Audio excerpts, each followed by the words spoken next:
Voilà, on va parler maintenant du nouveau numéro de Église en Finistère qui vient de paraître, que vous allez recevoir dans vos boîtes aux lettres, pour celles et ceux qui sont abonnés. D'ailleurs, à propos de l'abonnement, on y reviendra tout à l'heure.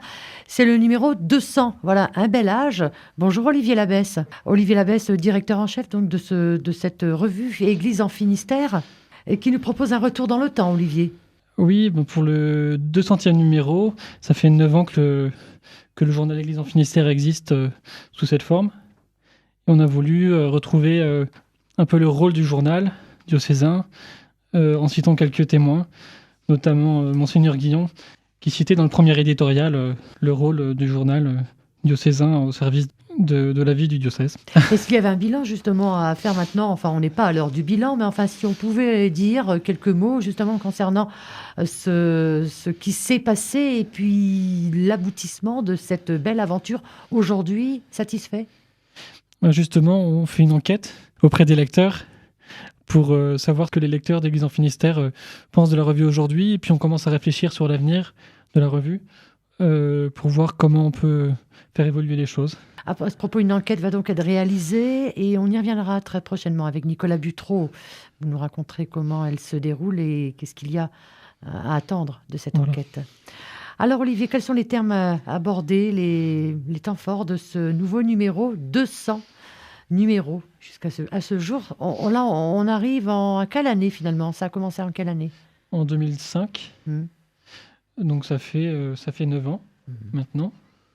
Et donc on consacre vraiment tout le dossier de ce numéro à la revue diocésaine, qui a un rôle de témoin de la vie du diocèse. Donc ça, on retrouve un peu tous les temps forts qu'il y a eu au cours des 9 dernières années, dont Mission 2012, Pentecôte 2012, les orientations diocésaines, mais on essaye de citer quelques événements forts de la vie du diocèse depuis ces dernières années.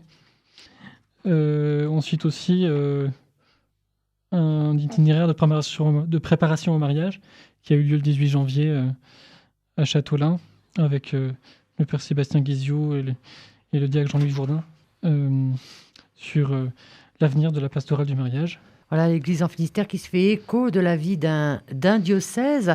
Et alors, vous nous avez parlé d'un changement au sein peut-être de la réalisation de Église en Finistère. Aujourd'hui, il y a quelque chose à changer dans le contenu et puis sur la présentation de cette revue également? Oui, l'objectif, c'est d'essayer de faire connaître ce journal à plus de monde, plus de chrétiens dans le diocèse. Et donc, on réfléchit à tout, le contenu, la forme. Le format peut-être aussi? Le format peut-être aussi, oui.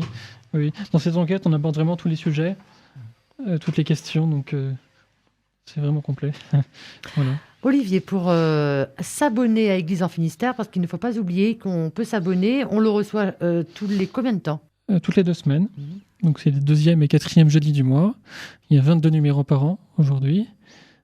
Et c'est 40 € pour s'abonner par an.